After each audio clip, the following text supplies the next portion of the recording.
L'opération Brioche a débuté le 5 octobre et se clôturera le 11.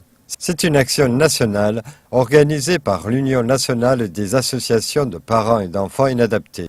Elle est relayée à Nîmes par l'ANAPI. Cette association gère 5 établissements et a 140 salariés. Elle dispose de 200 places. Cette opération, pour chaque association adhérente de l'UNAPI, a pour but de récolter des fonds qui vont ensuite servir soit à l'amélioration du fonctionnement de l'établissement, soit à la création d'autres établissements pour accueillir des enfants handicapés mentaux. Pendant ces quelques jours, on fait appel à la générosité du public en essayant de leur expliquer d'abord à quoi sert ce projet et pourquoi nous faisons cette collecte dans le cadre de l'opération Brioche. Il y a une cinquantaine d'années, il n'existait pas d'établissement.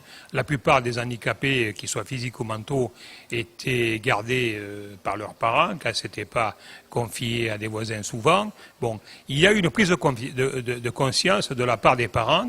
On a créé des établissements. Il y a donc 2 facteurs qui se dégagent. D'abord, c'est les prestations qui sont offertes dans les établissements, l'accompagnement médical qui s'ensuit, est un facteur d'allongement de la vie. Et puis ensuite, il faut dire aussi que les progrès de la médecine ont permis considérablement d'allonger la vie de ces gens-là. Et pour prendre un cas très précis, je prends le foyer d'accueil médicalisé où il y a les polyhandicapés. L'espérance de vie ne dépassait pas 40 ans.